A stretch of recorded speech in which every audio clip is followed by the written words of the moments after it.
Hello, Gripaholics.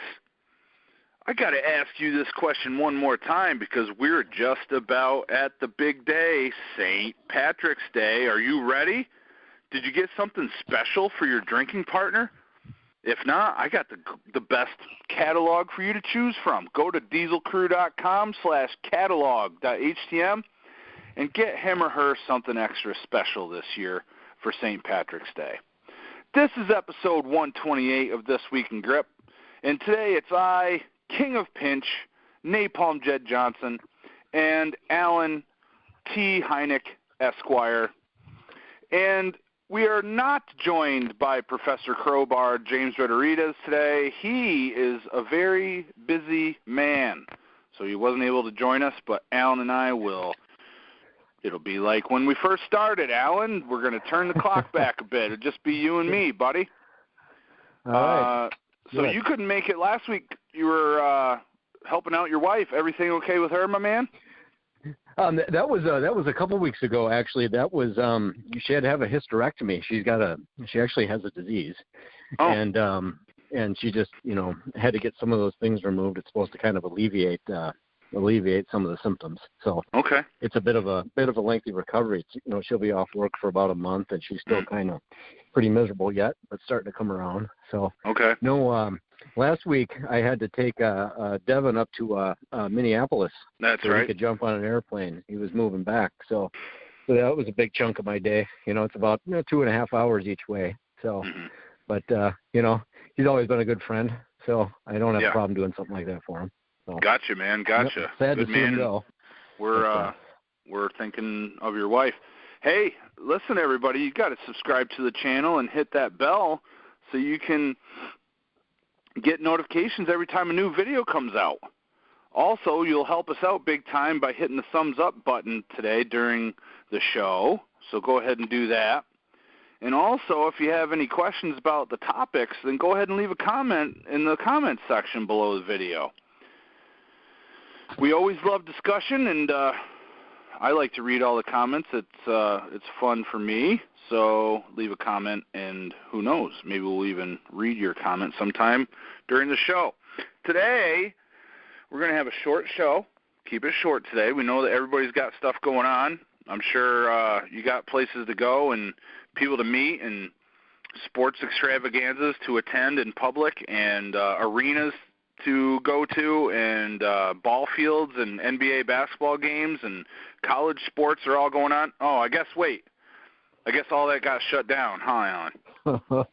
So you got nothing better to do than to listen to the show, everybody, so you're in the right spot. What Alan and I are going to talk about today are some of our one-of-a-kind grip implements and talk about why we have them and what's cool about them. And I think it's going to be kind of a fun show. And I think it's going to be particularly beneficial for new gripsters who might not have a ton of grip implements, official ones, but you'll be able to maybe learn a few things about what Alan and I have used over the years when we were first starting out. So, Alan, you were telling me about something pretty cool before we started recording. You found one of your first grip implements in a ditch? What the hell is that all about, Alan? Yeah, so when I first started in grip, I was much like most people. Didn't really have a lot of money, didn't even know what kind of things I wanted to start grip training. Mm-hmm. And I started looking everywhere and for anything that I could possibly use, pieces of pipe, you name it. And one day I was literally driving down the road, and I saw something that kind of caught my eye in the ditch. I used to drive around a lot, for a living. Mm-hmm. And what it wound up being was a kind of a counterbalance weight off of a Bobcat, mm-hmm. off of a New Holland Bobcat. And what it is, it's kind of a semicircular, if you will. It's got a couple flat sides on it, but it's 26 kilograms total weight. It's about 3 inches in diameter, so it's kind of close to what would a couple of fat 45-pound plates would be. Yeah. Just, quite a bit less. or quite a bit lighter. And it was a good width. The edges were fairly round. It was rather rusty, so I had to kind of clean it up a bit. But that's what I used for quite a while when I first started doing some of my pinch training. Mm-hmm. You know, it had some challenging surfaces on it, and because of kind of its sort of odd shape, it was a challenge to kind of get your hand position right, and depending on where you would grab, would sort of shift how the weight sat in your hand, and just made it quite a bit different. So it was always a really good training tool. Yeah. And I really liked it. It didn't take long to become proficient with using it, but nonetheless, it's still part of my collection, and I really like it. I was always kind of looking for different ones, but the free grip implements are usually the best ones. Yeah. So couldn't beat it. Right. But that's pretty cool, man. And it's neat that you were just driving around and looked down and saw it in a ditch. That's pretty cool also. I remember when I first started out with grip, it was back when I was still training with Smitty in the old original diesel crew days, and we had just started. We had like no implements. I think maybe he had bought a Rolling Thunder, and then we had some grippers. But on the way back home, there was like a 3x3 or a 4x4 board like laying alongside of the road, and I just jumped out and grabbed that. And we would take that to the gym. We used that for weeks, man. And we would just stack weight on top of it. There wasn't even like a nail, bolt, or anything that would act like a loading pin. We would just stack. It was long. It was probably like 3 feet long, maybe longer. So we could put 45-pound plates on that thing, stack them right up, and then lift them in a pinch grip. And if you tilted them at all, then the plates would slide, and you'd be screwed. There was no way that you could pick it up. So you had to keep it like perfectly straight up and down. And man, that was some fun training. Like, and people would just we were training at a public gym at that time, commercial gym. People just walk by and they'd oh, what are you doing? Oh, we'll try to pick that up, and they'd bend right down and try to lift it. It was pretty cool. I actually forgot all about that until you told that story about pulling over and finding something along the road. So, but it's, you can imagine how tough it would be to stack like a bunch of plates on that and not have them tip over, because there's no containment. There was no thing on there that was resembling a loading pin whatsoever. So it's a pretty cool challenge. Yeah. Neat. So what else you got, man? What else is like one of a kind that you have in your gym? And maybe, so as you know, the inch dumbbell, right? Yeah. That's the big grip feat. Well, when I first got into grip, as I started, building more money and trying to establish things with my collection, I was always trying to look for an inch dumbbell, but they were terribly expensive, and they cost a boatload to have shipped. At the time, you'd have $700-800 wrapped up in something like that pretty quick. Yeah, sure. So I went to a local machine shop. They did, worked with a lot of larger pieces of metal and did welding and actual machining work.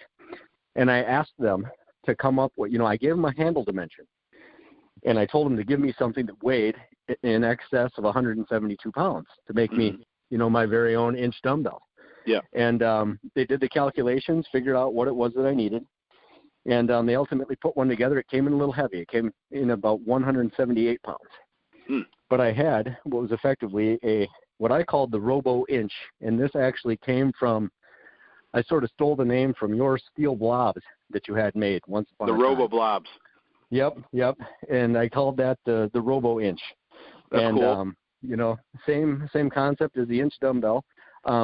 Probably almost a little harder to lift. I mean, I can't lift it anyway, but the handle's perfectly cylindrical. Very smooth, and being a little bit heavier, it should be theoretically a little more difficult than your standard inch. It's quite similar to what Luke wound up making several years later with the what were you calling them? The death grip bells. Yeah. Yep. So similar thing, except his had the one that I got anyway had a 2 5/8 inch handle, and what I had made up was 2 3/8. Yeah. So dude, isn't it funny? I don't remember us ever talking about that before. Have we discussed that? I don't think so. No. Yeah. This is something. I don't remember hearing that story or anything. It's crazy. I wanted one so bad, and I just thought, like I said, they were kind of mythical at the time. There was just a few out there. Nobody was making them. Right. Because this is 7-8 years ago probably at this point. And so unless you stumbled across one randomly somehow, you probably weren't going to get one. And right. So that's how I had it made up. And then I wound up, of course, not long after that, sourcing the genuine article, so it didn't matter anyway. Yeah. But, has anyone ever lifted that steel inch? That Devin Robo has. Inch? He's the only person that's ever tried. Okay. But he lifted it. I mean that should be right in your wheelhouse, and anybody that's probably lifting the inch is likely able to lift that. Yeah. But I'd venture if you couldn't lift the inch, you're probably not going to do much with this thing. Yeah. So. But yeah, that cool to have. Like 5 or 6 extra pounds doesn't seem like much, but it sure can be, especially if the handle is real slick, doesn't have a real good surface, Yeah, this is texture. Raw steel. I never had it painted or anything. Yeah. Just Pure Silver still has some of their tagging on it. It says 7-inch C, like 1018 or something like that for the type of steel they were dealing with. Gotcha. So, Yep. A cool piece nonetheless. It's worth something to me and probably nobody else. Right. But but I'll have it forever, hopefully. Oh. Cool, man. So one of the things that I was going to talk about, and I actually don't have this anymore. I don't know what happened to them, but Smitty and I went to a scrapyard. This was early on, man. This is 2002, 2003, and we were walking by this one heap, just a big heap, and we saw this blue thing in there. And I'll be darned, dude, I don't know what this thing was. And I wish I had a picture of it or something I could send it to you, because you might know what it was. You're much more industrial than I am. But it was this blue thing. I would say it had somewhat of a squarish shape to it. Okay? It was similar in size to about a half 75 or half 80-pound blob. It was blue. We found 2 or 3 of them. I think we found 3, and we gave one maybe to Rick Walker or something like that at some point.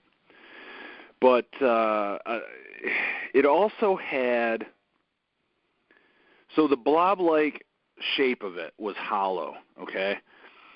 And then that hollow piece that kind of looked like a blob, it was welded to this straight piece that was probably about a foot long. So it had this straight flat piece. It was maybe 3 inches thick. It was just about the perfect size of that you could lay a dumbbell on top of this flat part. So you could put like the same size dumbbell on either side. And then what we would do with it was train it like a loadable block weight. So you would put your hand over the center structure that looked like a blob, and then you had dumbbells on either side of it.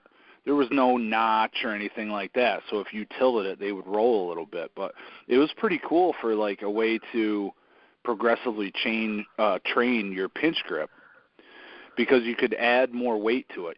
There was space for about like a 5-pound plate, maybe. Like I think there would still be like part of the plate hanging off. It would be great if I had a picture to show you. I have no idea what these things are. We called them Smurfs because they were all colored blue. All of them that we found. Awesome. Yeah, it was really cool, man. It was really sweet.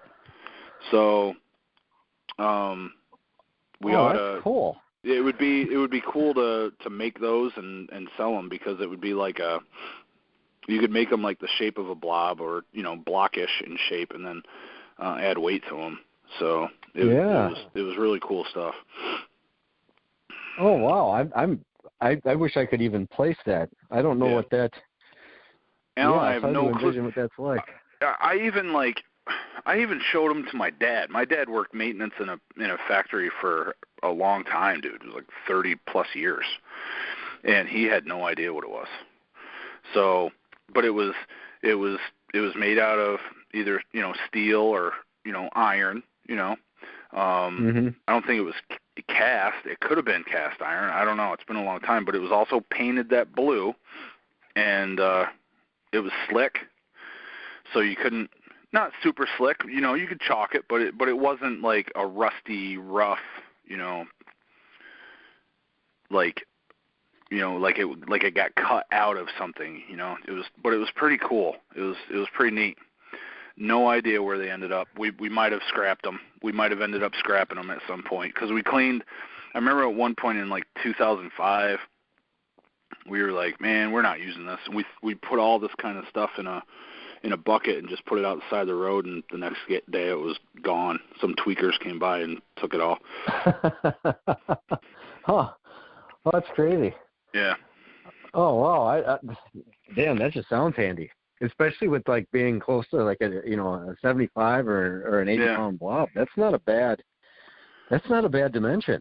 Right. Like I got a 75. It would be a fat man. That's a really good training size.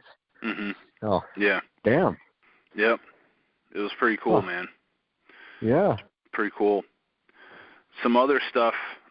This is another thing that I have it. I think I put it in my blob, How to Lift the Blob ebook, and it's definitely in my block weight DVD.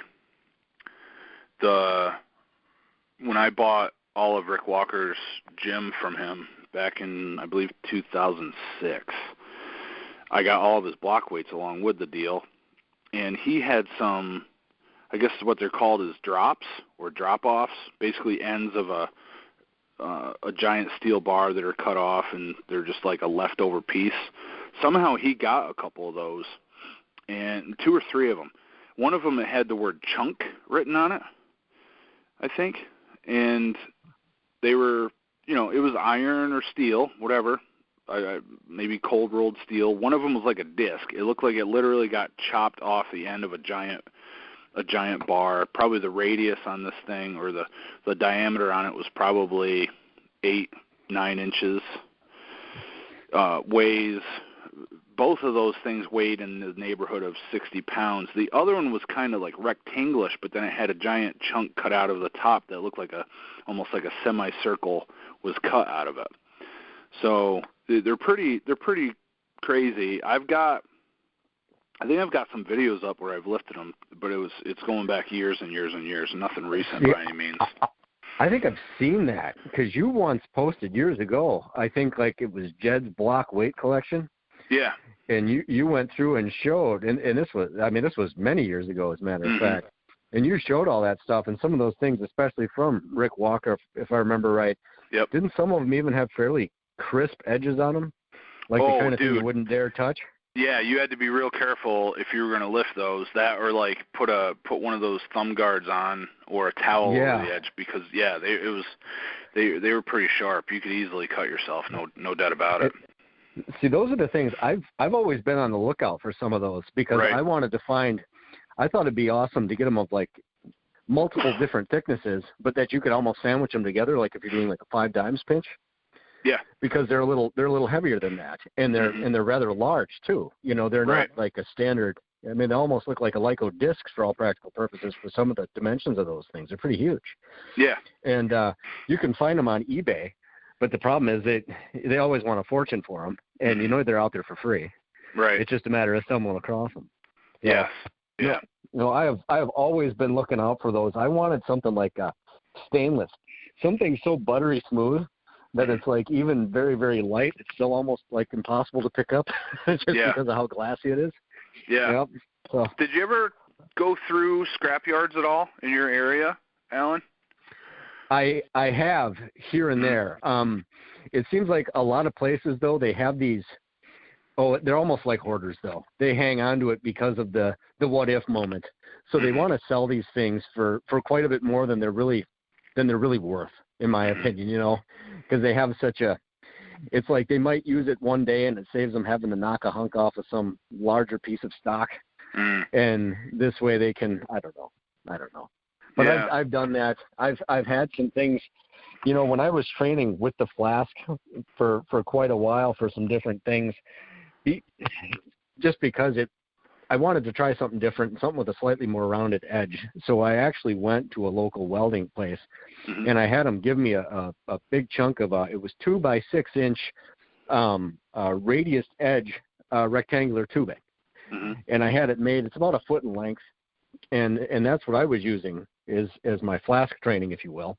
But it was just something a little more thumb friendly. Right. And what I had done on it was I kind of cut out a groove in the very bottom of it, so it would actually drop down right over the top of a loading pin. Yeah. And I could sort of have a piece go through it, so that way it would still mount to the loading pin like the flask did. Right. So you couldn't really get like all kinds of tip action like you get with an iron mine pinch block, for example. Yeah. And it worked really good. But yeah, that was the extent that I'd ever done. Even that I got raked over the coals for, you know. It was still like $40 or $50, you know, because they want to charge you to cut the thing off. You know? Yeah. That was always, if it was like more than one cut in that trip, they always started charging us to turn on the torch. Yeah. Well, or if he was already, I remember one time we were at this one place and the dude was like, if you need anything cut, bring it over because I've already got the torch on. So he wasn't going to charge us. So, because I think what we did was one time we went through and found some, like, rebar. We found some rebar and had him cut it up into lengths. So, like, as long as we didn't have to measure it, he didn't charge us or something like that. You know, it was weird. Like, sometimes they wanted to charge us. Sometimes it was like, as long as it was easy for them, they wouldn't bother charging. So this is going back almost 20 years, dude. So that's what they do though. If it's work, you're gonna pay more for it. Yeah. Yeah. If it's some simple thing. Yeah. Right. Especially like if they got to fire up a shear or something like that, you know, a big hunk of hardware for like, you know, cutting thicker metal. If they're actually using a big, you know, metallic shear for it, they hit you on that too. Yeah. Yeah. That was what was great about working with Robbie, the guy who I partnered with on making those Robo Blobs, because he never charged me for anything. Where if I went into his shop, I could use his grinders, I could use his shears, I could use the giant band saws, stuff like that.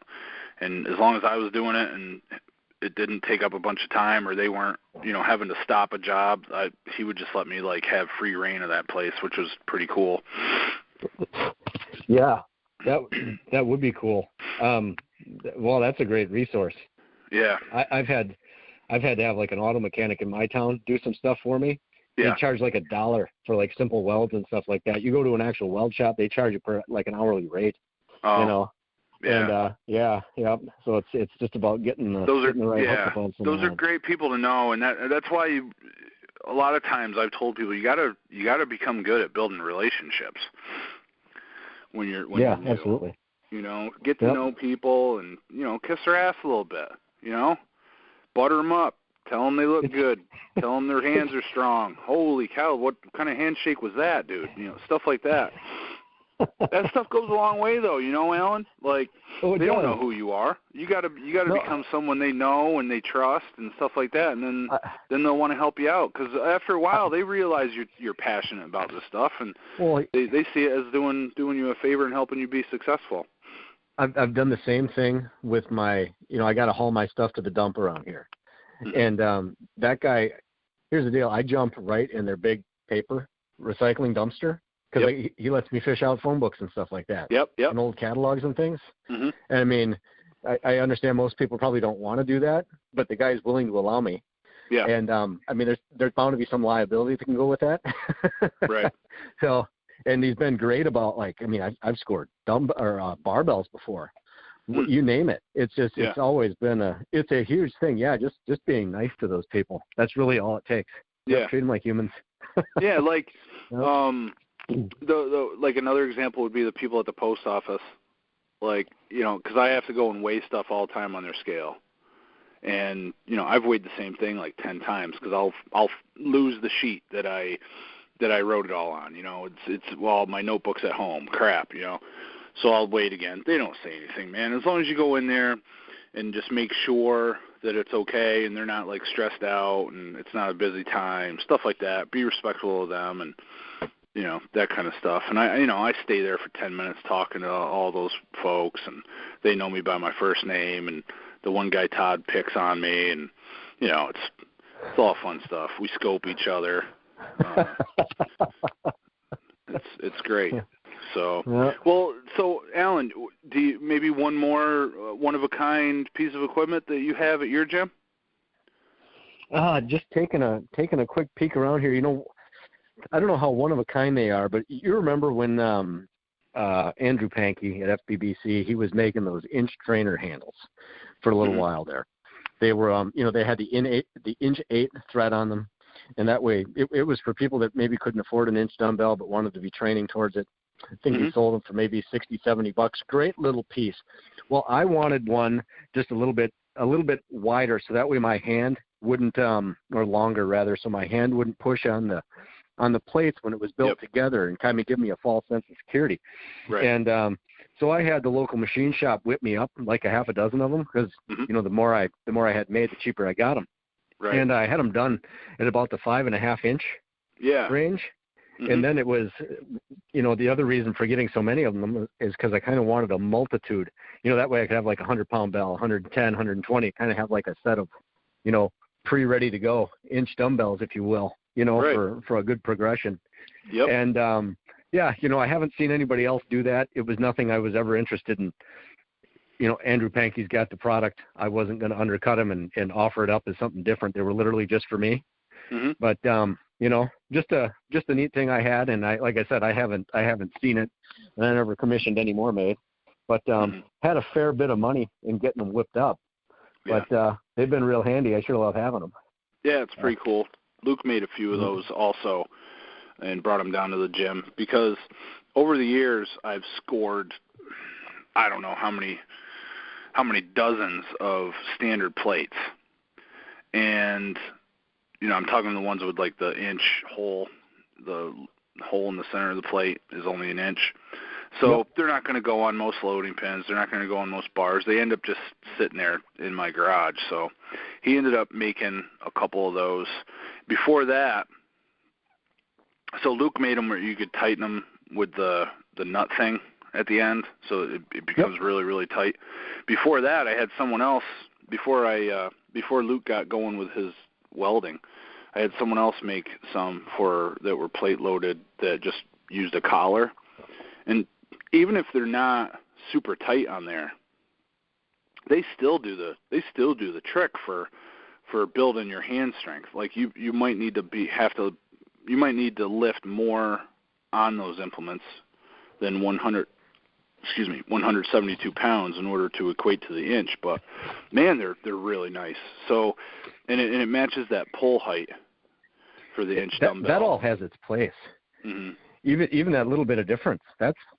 Sometimes that can be a plateau buster. If like the rotation's killing you, maybe you just need a slightly more dead weight in your hand to kind of push through it. Right. Yeah, no, that's all a real valuable thing. Yeah. Yeah, you've heard of the what the hell do they call it? I have one. It's one of those dumbbells that Jim went. It's for like doing croc rows. But what the hell do they call it? Texas Power Bar makes it. It's oh man, you can load. It's a dumbbell handle, but it's got like the regular Olympic like sleeves on it. Yeah. So you can load like 300 freaking pounds on this thing. Well, I had one of those made up for like an inch dumbbell type handle. Right. So it's like 3 feet in length.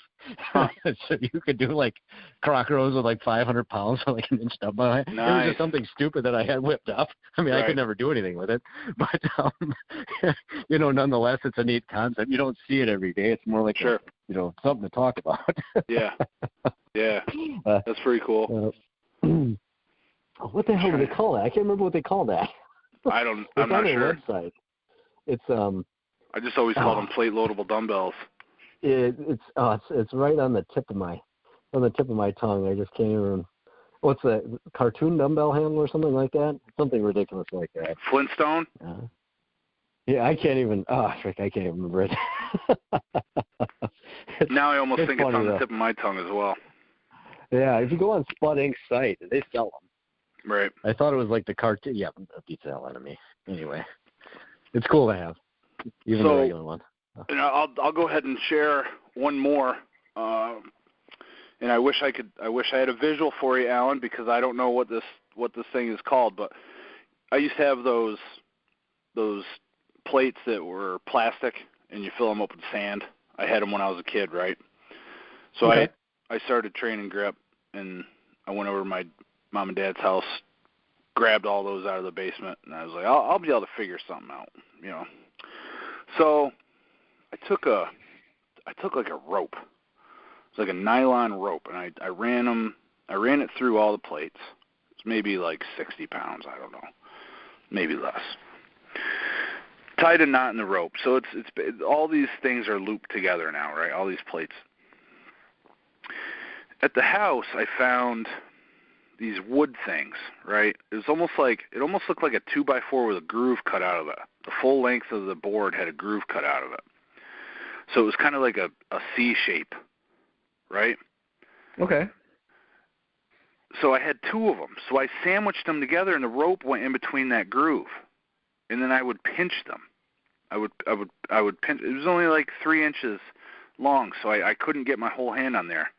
But I would purposely only put my fingers at the very end of these blocks, so that because otherwise they would go under the bottom and it wouldn't even be pinch anymore. You know what I mean? It would be easy to lift these things. But I was basically trapping the rope in between, so it was like a C on one side and a backward C on the other side, and you face them together, and the rope would go through that space in the middle. Does that make sense? I do. I know what you're talking about. Yep. Yeah. Yep. Okay. So like you're clamping those together, and then you pinch it, and then you have to maintain enough force pinching those together in order to pick it up, in order to pick all these bound weights up. And that was pretty tough work, man. It was, as I recall, it was too heavy for me to do it at the beginning, so I had to do like 2-hand picks and then try to hold it with one hand, and then sooner or later I was able to get it off the ground. But man, sometimes like you just got to put your mind to it out of necessity and come up with something that's gonna allow you to do the work, you know. And that was one of the examples, man. I don't think I have that stuff anymore. I think as I outgrew that kind of stuff, I kind of got rid of it. I think I still have the plastic plates downstairs somewhere in like the unfinished part of our basement. But dude, I didn't have much equipment at first, but I got a lot of training in. I can tell you that much. Well, and yeah. A lot of it was just using my imagination and saying, I will figure out how to build strong hands until I have the money to buy some equipment. And another thing that helped out big time was the John Brookfield books, Mastery of Hand Strength and the Grip Master's Manual, because like all the stuff he used was like homemade stuff. So yeah. So it helped out as a way to like prime my imagination and get my mind thinking of ways that, when you see something that's free, how can you use that and turn it into something that you can train with, There's something that you could do with anything, couch pads, pillows, sheets, lengths of rubber, hose, stuff like that. All that stuff can be used.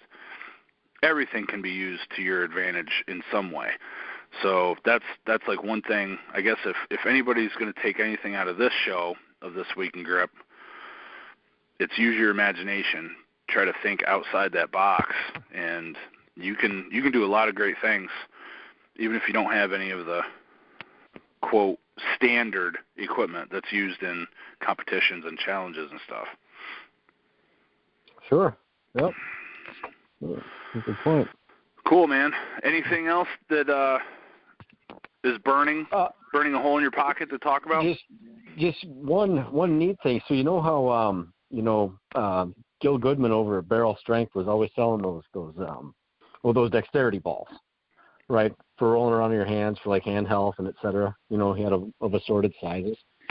Yeah. Well, I found what they were was I found them on eBay, but they were ball bearings out of a Sikorsky helicopter. And I was, for the longest time, using a couple of those 2-inch ball bearings out of one of those things in my dexterity work. Very heavy steel, perfect ball bearings. And just the concept, though, that they were out of a helicopter was That's really cool, man. Kind of a neat thing. Yeah, they were fun to play with. They were cheap. It was out of some Army surplus thing on eBay. It was like, I don't know, somehow the guy got a hold of a box full of them, selling them just a couple of, the shipping cost more than that. I don't even think I had $10 in them. Yeah. And, screaming deal. But it's just kind of cool, because you don't hear of anybody, spinning around ball bearings out of a helicopter in their hand. No, for sure. I got some ball bearings, I think, from John Menino back in the day. I think they were ball bearings. So he worked in demolition. Okay. And I think at some point, I guess maybe he scored these somewhere at a scrapyard. Now that I'm thinking about it, but he had these spheres that they were used for breaking up the dried concrete in the drum of a concrete truck or a cement mixer truck, and they were so they would just turn that barrel and the ball would move as it would spin, all the balls would just smash that concrete off, and then it was used to kind of clean all that stuff out. Isn't that pretty cool? Yeah, that's how the Gracie Bells came about, wasn't it? They used those great big ass. Wasn't that what those things were from? Man, I don't remember. I don't know. I thought that's what those came from. That's maybe I'm not. Maybe I'm wrong, but at least sounds like a cool concept anyway. Yeah. So, that also just reminded me that they always had one of those. They had one of those balls that sits at the bottom of the cables on the. There's usually a hook at the bottom. It's like like a crane. Yeah. Yep. Yeah. They had one of those at the scrapyard back in the day, and I have always regretted not buying it. It was like $200. Dude, I had the money. Oh, I had a great job. Yeah, dude. It was like $200 for that. Who else would have ever had one of those? It was a giant passing ball on getting with a manhole cover or something. Right. Those that would be things cool are awesome. Too. Yeah. Yeah. Oh, jeez. Well, yeah, you don't come across those every day. No, man. That's one of my regrets that I never picked that up. It would have been so cool to have it, man. I'm sure I would have found some really sweet way to train with that thing for sure. Yeah. Damn. I've never seen one of those. If I did, I'd sure have to jump on it. Holy crap. Yeah, for sure. It's crazy, man. I mean, the price, a couple $100 is a little steep, but still.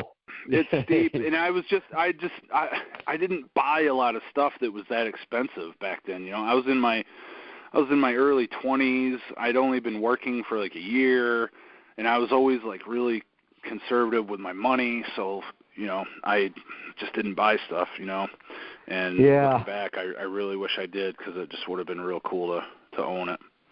Yeah, it's easier to buy it if you got a crane to go with it, True. Huh. True. Well, cool, man. It was neat going back through memory lane with you today, Alan. The show's yours, dude. Take it away. All right. Well, that's it for episode 128 of This Week in Grip. Hope everybody enjoyed it. Make sure to like, share, and subscribe. Comment down below, and we'll see you next week with another one.